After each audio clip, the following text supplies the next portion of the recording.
right. Well, good morning, everyone. Thank you for being here. I think we'll go ahead and get started. It is the top of the hour. Thanks for being here. My name is Wendy Pirelli. I'm the Vice President of Marketing at PeerSpot. You have joined the Driving to Pipeline Practical Ideas That Convert webinar. We're super excited to have our guest speaker here, who I'll introduce in just a moment. Before I get started on her introduction and our really interesting topic, which personally, as somebody who's been doing demand gen for over 25 years, I know we all struggle with the challenge of building pipeline and being accountable to building that pipeline. So I'm super excited to have to be talking about this topic and having Stephanie, our guest speaker here, to give us some pointers. For those of you who don't know what PeerSpot is, you may know us as IT Central Station. We've been a company that's been around for 10 years. We recently rebranded as PeerSpot back in January. We think that's a better name. It's a better reflection on, I think, the future of where our company's going. For those of you who don't know what PeerSpot or IT Central Station are, we are a buying intelligence platform. So what we essentially do is we bring enterprise tech buyers together through a community where they can read reviews, write reviews, engage with Q&A content, engage with each other through community. And so it's this consortium, if you will, of goodness where enterprise tech buyers can come together to make better buying decisions, right? What that means for marketing people is that converts to really great intent data and leads of people who are very late stage in their buying process. A lot of times people find PeerSpot by saying, hey, I want to compare product A to product B, and they end up at our destination because our SEO has been optimized for that. And so that's, obviously great for marketing people in building late stage pipeline, late stage funnel. But we'll get more into kind of where that fits into the scheme of things when we introduce our guest speaker here. So without further ado, I'm going to do that. I'm super excited to have Stephanie Williams here with me. Stephanie currently leads global campaigns at Sysdig. She's been driving content strategy and demand generation for just shy of 15 years. There's no way, Stephanie, you look like you're, in your early 20s, but years and years of wisdom, obviously. Starting her journey in a small boutique agency world and then transitioning to large corporations and through to smaller startups. She's super passionate about driving awareness and demand, particularly within the cloud security and larger cybersecurity space, mainly because it's so dynamic. No day is exactly like the one before it. So Stephanie, welcome. We're super excited to have you. Thank you. Yes, I'm super excited to be here and to chat about this topic with you. Yeah, no worries. And, again, for those of you listening, we want to make this a super casual conversation. You can almost consider it like a coffee talk, right? For those of us on the West Coast, it is still really early in the morning. So we want you guys to load up your questions or comments. And, we want to kind of make this a conversation, if you will. There's no slides, just a conversation. So why don't we go ahead and get started, seeing as it is a conversation with not only Stephanie, but our audience. Why don't we go ahead and get started with a polling question? So I've got a series of questions for you guys to complete so that we can start the conversation off. But here's the first one. So roughly how much of your budget is allocated to top of the funnel leads versus high converting bottom of the funnel leads? How do you think about it? Is it 80% top of the funnel, 20% bottom? Is it about 50-50? Or is it no, 20% is top of the funnel, like awareness, consideration stuff. And then 80% is, easy to convert to pipeline, or you're not really sure.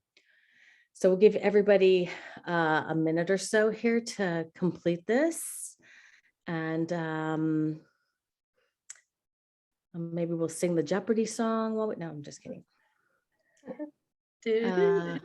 Exactly. All right, can we get the results? Awesome. So okay, so roughly 80% top of the funnel, 20% bottom of the funnel. That's, what, honestly, I'm not surprised by that. somebody who worked at a large company. I've worked at large and small. Large company, usually a lot of the top of the funnel, a lot of the budget is spent on top of the funnel because there's always when you have a large sales organization, you got a lot of mouths to feed. And so you got to get the volume game going.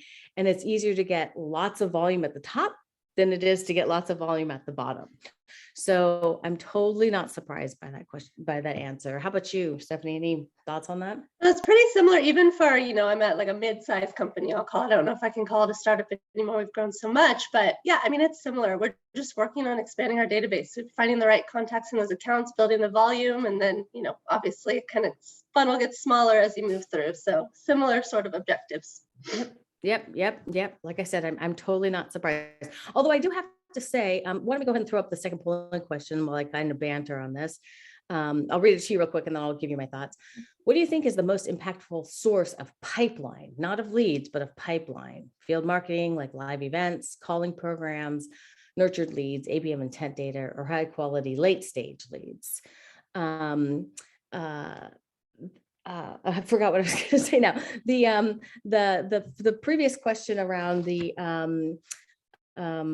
top of the funnel and building that out. Like I said, I mean, again, I've seen so often that even though big companies have probably all of these names already in their database, they still have a need to continually go out and engage with those people. And I think, if we were fortunate enough to be able to do large volumes at late stage, we would absolutely do that. It's just harder to find those, right? So, I think, it's kind of the nature of the game. All right, let's see the results to this one. Again, not super surprised by the results here. High quality late stage leads. I mean, it's right in the name, right? High quality late stage leads. Of course, those are. I would love to know the people who said other. If you can put into the Q&A box questions, what were some of the other things that you're using? I would love to get some of that insight. Nurtured leads, calling programs. I mean, Stephanie, do you have any thoughts on these responses? Well, it's interesting just to see the sort of ABM intent data, because when you think about high quality late stage leads, I just feel like having that account intelligence and that, that intent really helps drive that quality lead. So that's interesting to see. Yeah, that's a really good point. I mean, I think one of the things that, we've got a paper on, seven things to do with your intent data. I think one of the challenges in that research that we found was, although the use of intent data is growing, 67% of people don't actually know what to do with ABM intent data, right? So I know that you're going to talk about that today, so I'm sure there'll be a huge amount of education that happens around that. So that could be one of the reasons why it's not as high up there, is because there's that conversion is not there, that like understanding it. Okay, let's go to the next question. Last one, I promise, and then we'll get going.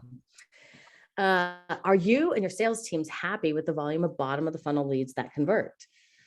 So, marketing is happy with it. Sales and marketing are both happy with it. Sales is not happy with it, or no one's happy with it. I think we've all been in all of these stages. So understanding, is it, sometimes we can all as marketing people pat ourselves on the back and say, yeah, we did a great job, but sales is like, they're not converting, or there's not enough volume. These are great, but we want more. So kind of where is your sales organization and marketing organization alignment around the leads that convert? All right, can we see the answers? No one is happy with it. Okay, that's a great answer. Always room for improvement, I suppose. Exactly. And I guess specifically the question asked for the volume of the bottom of the funnel leads, right? So again, as we said in the first question, if it was possible for marketing to just buy people who are ready to buy, like we probably wouldn't even need salespeople, right? We would just go find people ready to buy. I mean, that's kind of the evolution of, I guess, SaaS is, letting people buy when they're ready to buy. It's not as easy with, complex enterprise tech. There's a lot more involved in, a lot more people involved in it.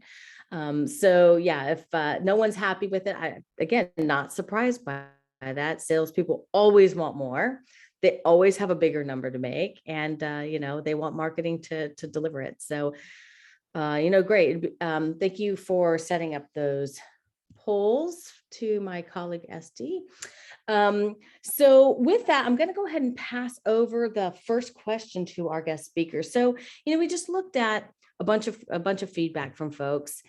Not all leads are created equal, right? So tell me a little bit about how you think about demand gen, lead gen, whatever you want to call it, and kind of that process at Sysdig. Sure. So, I really think about it across the funnel. Every step of the funnel really requires different tactics and different strategies. So, at the top of the funnel, and kind of going back to the polling question around that breakdown, it's 80% top, 20% bottom. It's all about educating the audience, right? And attracting that high quality traffic, filling your database with those new leads through a variety of tactics, whether it's paid ads, social media, a variety of channels really. And then I think about just content syndication from my point of view, and particularly, at Sysdig now, that's a tried and true tactic for us that we use to build our database. They take a long time to convert. We understand that. But again, we're just building those people in, pulling them in, marketing to them, nurturing them. But on average, it just takes, a lot longer to convert, 2% conversion rate, I think, on average for us. But again, tried and true tactic from top of the funnel, and just driving that education and knowledge around our brand. And then if you go to the middle of the funnel, kind of building trust, these leads should already be familiar with your brand at that point and what you do. So you're really trying to demonstrate that not only are you an option, but you're the perfect option for them. So these folks aren't necessarily ready to buy. That's okay. So email nurture, buyer's guides, comparisons, those sorts of things are what we tend to leverage. And we think of our lead scoring model, and it's something that we look at quite often around, what levers can we pull, different scoring across different tactics to improve that lead velocity and, the time to conversion ultimately. Going to the bottom, where you create that value. These are highly qualified leads, kind of going back to the polling question. And this is your main priority to sell to. These are the accounts the leads that you want to sell to. And I think about PeerSpot, and I've actually worked with PeerSpot, IT Central Station for many, many years.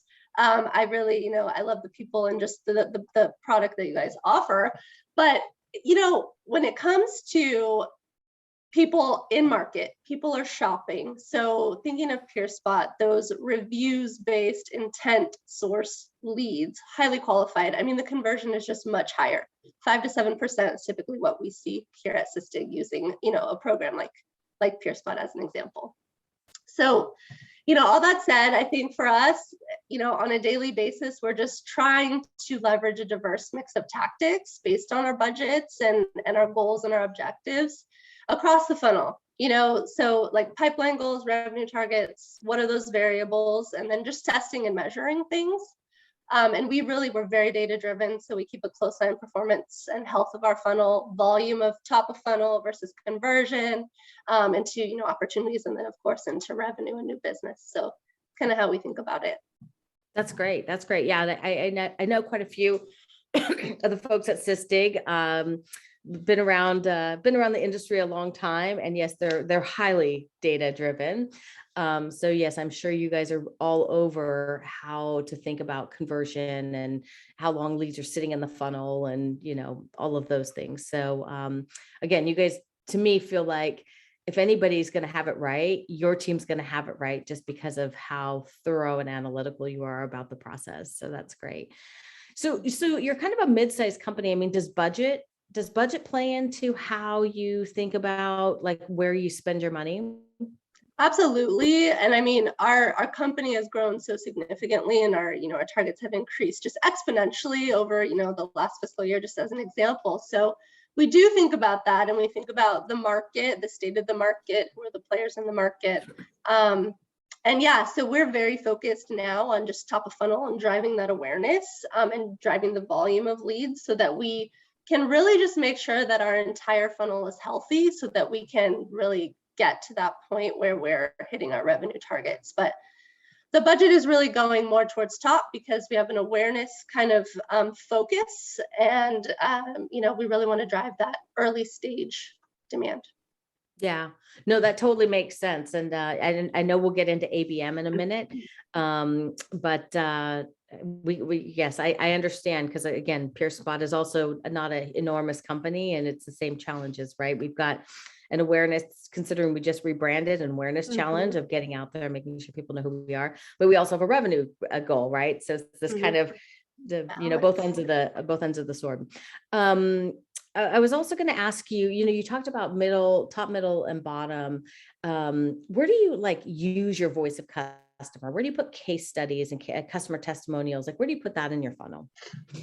We tend to leverage more middle of the funnel, but I think that the customer voice is just so powerful. It is so powerful. So, we use it as much as we can. Top of funnel, even just to drive the awareness. Middle funnel to help, just showcase what your peers are doing, how they're leveraging, how they're benefiting, to drive that conversion. And then later stage, thinking of, customer councils, kind of customer feedback sessions, things like that, just to, again, really showcase the value that you can get from a solution and how your peers are using it. Yeah, no, that totally makes sense. What is the type of content that you put in content syndication? What are the types of assets that you put in there? A lot of very educational focused assets, checklists, how-tos, buyer's guides, sometimes things that just help folks understand, how can you be successful? What are the things you need to consider and think about as you're taking on a new project in this, in our space in cloud security as an example. So, how do you think about it? How do you approach it? How is the market changing? So very education forward is the type of content that we put into the content syndication programs. Yeah. No, that totally makes sense. Because again, your goal is awareness, right? So you want to be out there educating people. So somebody once told me, and I'll throw this out there, and you let me know what your thoughts are. Somebody once told me, how content syndication is one of those things. Again, it's a volume play, right? So you're trying to get as many people that are kind of, as I call it, they're driving up and down the street. They're not standing in the store yet. And so the content that we normally put out there is very broad, right? Because you want to catch those people in that stage of the buying cycle. And the way you pay content syndication vendors is cost per lead based on, how many leads they get, right? From that content that you put out there. Somebody once said to me, well, if you pay them cost per lead, why wouldn't you give them the asset that's the furthest down the funnel and make them work for it? And so I did that once. We gave them a customer webinar recording and said, here, go give me content syndication leads for this. And I have to say, because they have such a big audience, we forced them to push down into the funnel with the same cost per lead. The conversion was much better. And I think a lot of people don't do that because, again, when I work with one media vendor, what have you, they'll be like, well, we need, really broad, because they want to make the goal. They want to make they're committed to, right? But it's something, again, I've learned in my career is, put in a customer story as part of it and make them work for that later stage funnel as part of it, because they've got good audience. They're just too high up in the funnel. I don't know if you've tried that yet, but I completely agree with you. And I think, again, it's all around trying different things and seeing what works for your specific organization, right? But yeah, we do try that. We leverage some case studies and content syndication programs today. I don't know that we're seeing much higher conversion rates attached to that, but it's early days. I think we have to just kind of let it play out a little bit. But I tend to agree that sometimes it's just the right thing to do, and it establishes better value earlier on. And again, to your point, it just sort of instantly ups the game in terms of quality for a lead. Yeah, exactly. Okay, so why don't we go to another polling question? Make sure y'all are awake out there still. Okay, so have you stopped? Okay, so before I ask this question, we can leave the question up. So one of the things that I'm hearing out in the market is, oh, the MQLs are dead. Like nobody's measuring those anymore. It's all about account engagement and all of these other new metrics. And so the question here is, have you stopped measuring MQLs and you're only focusing on SQLs, pipeline, or some account engagement metric? So the answers are no. MQLs are super important to our goals. No, we don't, but we like to move away from MQLs as the focus, or yes, MQLs are totally meaningless to us. So would love to get everybody to take the poll and see kind of where the market feels that this is. I mean, I definitely feel like there's, again, hype on the trend. As a matter of fact, we just came back from the Forrester B2B Summit last week. And it was a story that all the Forrester analysts were talking about is, stop measuring MQLs. As a matter of fact, one of the sessions we went to, they said, marketing should open all the opportunities. I was like, wow, that's a change from, back in the day. So, it's great to have forward tension in where marketing is going. Can you show the results, Esty? But the reality is, and you guys are telling us this, the reality is no one's there yet. Like that's highly theoretical, I think. And so the results are saying no MQLs are super important to our goals still. So I don't know, Stephanie, how do MQLs fit into your kind of world? Yeah, I mean, personally, and at Sysdig, we care a lot about MQLs. It's something we really focus on. It's just, again, if you think about the funnel, it's such an indicator of the health of your funnel and whether those top of funnel efforts are really sufficient to meet your conversion and pipeline goals and the larger revenue targets. So, thinking about the conversion tied to the MQLs, the velocity, time it takes to move through the funnel, it's just overall kind of a gauge around performance. Like how is your mix of marketing tactics performing throughout the cycle? And then again, thinking about budgets kind of helps us determine, where should we double down in terms of our resources and just aligning our overall tactics. And for us too, I'll just say, and I know we'll get more into this, but the volume of MQLs can also help at the account level and prioritizing which accounts are sort of, we call it marketing qualified, that are just really highly engaged, doing a lot of activities, a lot of buying, a lot of leads are in doing research. And it just, again, helps with the sales and marketing alignment for us too, and really prioritizing who we want to pounce on, if you will. Yeah, no, that makes a ton of sense. Well, I mean, so let's ask the next question, which are, everybody has to build pipeline. And again, as we talked about, you've got the awareness goal and then you have the revenue goal. I'm sure like you, like me, it's hard to target everybody, especially when you're a mid-sized company. And even, large companies are in that same game, right? Like not everybody's worth targeting. So ABM's become a big thing, right? Everybody's doing ABM in some capacity. I think, again, there's a lot of opportunity to do better about like kind of what does that mean. So, for you, what does ABM look like to help us understand how that works with your pipeline? So, I mean, it just really helps focus the message. You have to go after this set of accounts with a super personalized, highly focused message that will resonate with them. And again, I think this is really fueled in large part by having that intent data and having that account intelligence. Yeah. Somebody was asking in the Q&A, so please keep sending your Q&As. If you don't measure MQLs, what type of metrics do you gather? So you talked about kind of MQAs, maybe marketing qualified accounts. Mm-hmm. What else do you guys measure there? I mean, we really measure engagement, and I mean, ultimately just like the conversion into pipeline stage. We have sort of a 4-tier stage of pipeline. We really measure kind of that middle part of that pipeline funnel. Again, just to kind of gauge how we're mapping against our larger revenue targets across enterprise, and we sell into the mid-market too. So sort of similar. Yeah. No, that's great. That's great. So going back to your ABM strategy. So maybe educate us a little bit about like what that looks like. So, I mean, we have a whole, I'll just call it intent model, an orchestration model. And it really helps drive our ABM strategy, and it helps drive, again, the prioritization of accounts we're targeting with sales, and it helps us really to understand the right time to bring sales into the conversation, apart from just, kind of the traditional funnel. And we have multiple sources of intent, and some are top of funnel sources, like some content syndication programs with intent, things like that.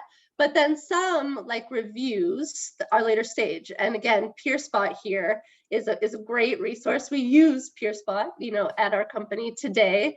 And it's an awesome platform that we tap into, again, for that account intelligence, highly qualified later stage leads who are in market shopping. But the key really is to understand and rank the topics for us and the keywords that tell us, again, that this prospect is in market. It's kind of similar, actually, to how you'd approach an SEM or SEO strategy, but it just, again, fuels that, these are the in-market accounts with a potential project. They're clearly shopping, like looking for competitive intent keywords on a site like PeerSpot, for example. And so, leveraging that again to just really prioritize that set of accounts that we're going to go after. They're hot, they're in market, we need to pounce on them now. So when you kind of get this flag that, hey, this person's, super hot, what are some of the things that you do to that person? Like, do you just send them directly to sales? Do you have some sort of communication you send out to them? Kind of what's that process look like when you get the flag that goes up? We do. So we have a sort of an automated program in place. We do bring sales into the conversation when we know it's a super hot active account. So a couple things is, we can use this intelligence to then go implement a variety of tactics to generate more contacts within that account, make sure it's the right set of contacts that we're marketing to, or pulling in sales to do sort of that white glove direct outreach to them, and inviting them to maybe some sort of a compelling event, like going back to the voice of the customer. Is there sort of a customer council or something that we want to invite these folks to where they can hear firsthand and sort of get hands-on, experience with your product or solution, as an example. How do you today aggregate the information to identify the marketing qualified account? So again, like MQLs are very linear, right? They're like drips of water. They come across one at a time versus I think this new phenomena is, it's a bucket of water has been delivered, right? You see lots. And again, enterprise products are complex. One person doesn't normally buy it. Usually there's a buying team, right? And so how do you guys think about that as part of your strategy? Yeah, I mean, we have a very sophisticated, again, the folks at Sysdig are, marketing gurus, if you will, particularly sort of the higher level marketing folks. And our data-driven orchestration model is very sophisticated. We have, based on all these intent sources, we really score not only at the lead level, but also at the broader account level. And again, it's a lot of levers, a lot of things, but ultimately there's a score that we output, and that's kind of how we prioritize that next activity that we're going to drive with that account or set of accounts, whether it's from keeping it from a marketing perspective, just to build that database of marketable contacts within an account, or whether we're going to pull sales directly into the conversation. So, you're so right, though. It's like the different sources of intent, the different stages of the funnel, again, kind of that helps us really understand the right tactic to take and when to really engage with sales so that we can kind of close that opportunity, if you will. Yep. No, that totally makes sense. That totally makes sense. Um, Anything else you want to add about your ABM strategy before we start taking some of the questions that are coming in? I just think, again, just kind of going back to that later stage, really high quality lead generation programs and things like that. I mean, that fuels the ABM strategy. It really does. Having that account intelligence, I just think leaning into those things to prioritize is just so critical to make sure that across your funnel, it's healthy and you're staying on track to meet your revenue and pipeline targets. That's kind of my key takeaway. Yeah. No, that totally makes sense. That makes sense. I think, unfortunately, somebody asked a question and they just had to drop off, but I'm going to ask it anyways, because we'll keep this recorded and hopefully she can come back and get the answer. One of the things a lot of people have questions around are, how do you decide what to gate and what to leave ungated as part of your overall process? How do you think about that? I mean, attention spans are so short. People want more now than they did before. So, I just look at sort of the value and the focus of the content, the topic, whether it's more sort of education forward, market scope, or whether it's more product based. So, typically I like to give away the meat of your value add. I feel like that's not something we should always, charge people for, if you will, because that really establishes the value. And then going back to customer, I feel like most of the time we should give customer content away for free. But if it's a high value, like webinar or some event like that, then I think it's fair, to ask folks for a little bit of information up front, just to kind of engage in that larger thought leadership discussion, if you will. Yeah. I feel the same way. I mean, I feel a little bit like if it's a commercial for or an endorsement for your offering, you should absolutely give it away for free. If it's something that adds a lot of value to the people consuming it, then you should ask for something, right? So it doesn't really depend on where it is in the buying cycle. It's really about what value are you giving to people. I know there are people out there who are like, no, give everything away for free, and only, ask for registration when they want to come and see a demo or contact us, which, again, is a different model. I don't know if I don't know how you would do that, because again, we're all accountable to how are you spending your marketing dollars? How is it converting? Right. So how do you measure at that point? Yeah, if everything is free, if you will. I think that's the challenge for sure. Let's see, we've got a couple other questions in here. Let's see. Do you focus intent data on just your ABM accounts or all accounts? So if you get intent data for an account that's not one of your ABMs, but it's like the example might be, one of your ABM accounts is Home Depot, but Lowe's came in on the intent data stuff. Like, what do you do with that? So we do, we don't just use it for ABM. We use it for the larger set of accounts, and even in some instances, prospecting and sort of expanding the ecosphere of accounts that we're marketing to. But we use it in a lot of different ways. Again, like driving awareness, what accounts do we need to penetrate more? So it's not just that set of target accounts or ABM accounts that we're really going after. We use it on a much broader scale, again, to sort of help prioritize that larger universe outside of that set of accounts. Yeah, no, that makes sense. Would you ever change your set of ABM accounts if you realized, again, one was it in kind of in a hotter stage than another? Would it become a priority? I think so. Yeah. Our target accounts are, I'm not going to say ever changing, but we absolutely kind of keep a pulse on it and add new accounts based on propensity to buy and all those intent signals, and just seeing where we have the biggest opportunity to, generate new business. Yeah. No, that makes a ton of sense. So I wanted to try to keep this at a half an hour, because I know everybody's busy out there in the world, and social media has cultivated our limited attention spans as well to wanting to hear as much as we, an hour, I don't think is a realistic thing anymore. So with that, are there any parting thoughts that you'd like to leave our guests with on things that they should think about, best practices?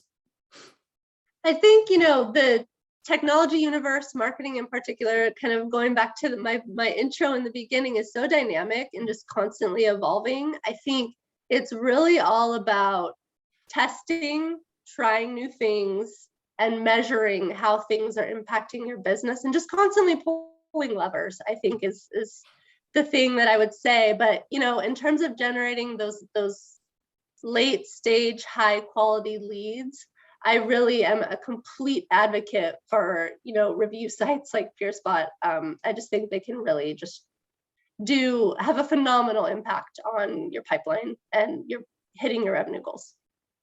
Great. Well, thank you. We love the endorsement of happy customers. So thank you for being here with us today, Stephanie, and everybody out there that's watching. Thank you for being here. I hope this was informative. So stay tuned. We've, got more coming. So thanks for being here today. Thank you.